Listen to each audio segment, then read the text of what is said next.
class 6. I hope you all are well and taking proper precautions. Do sanitize your hand and wear your mask always. So my dear student, today we will start a new chapter and the last chapter from your half yearly course. And the name of the chapter is Wanderlust. Lesson number 6, Wanderlust by Gabriel Grout. So let's start. Let's read the first stanza.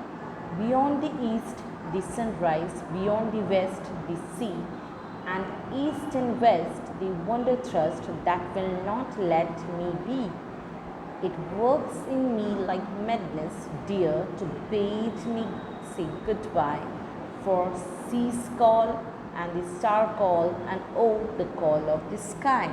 So in the first stanza of the poem, it is vivid clear that the poet has the irresistible desire for going to different places, to visit different places. So he personified the east and the west as the limitation of a person's thought and imagination.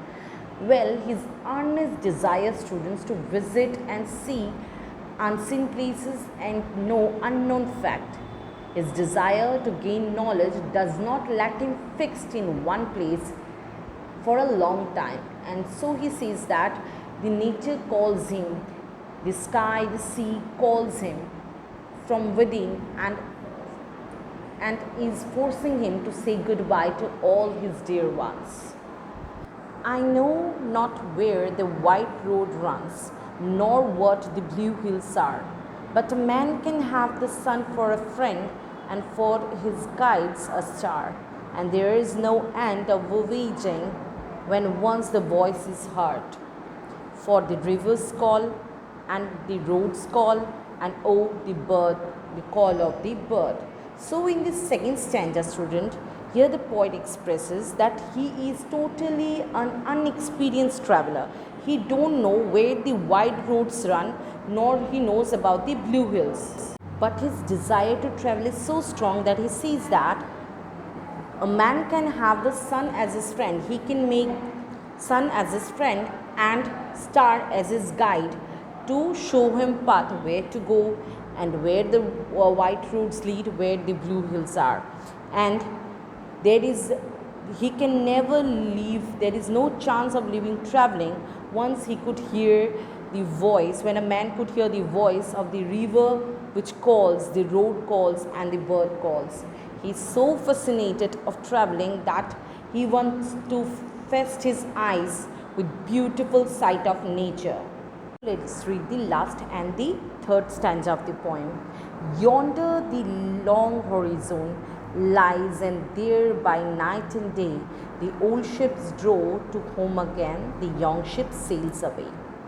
And come I may, but go I must, and if men ask you why, you may put the blame on the stars and the sun and the white road and the sky.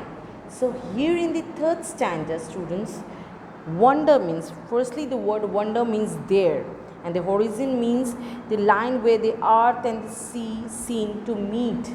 Horizon means a line where you can see far away, you can see the sun and this the earth and the sky seems like they meet each other, that is they touch each other, they look alike.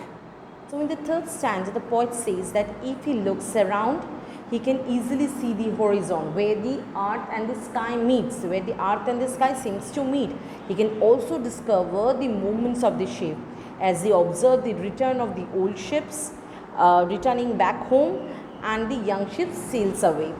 Well, he also says that come my me means he's coming back and he's going away is totally uncertain, and if men asks why, then he said that don't blame me, but you can put blame on the stars, the sun, the white roads and the sky, which means that he says that blame them because he is so much fascinated towards the beautiful sight of nature with the beautiful natural scene, that because of the star, the sky, the white roads, the sun, he couldn't fix himself in one place and wants to travel lifelong. So he says that don't blame me, blame them.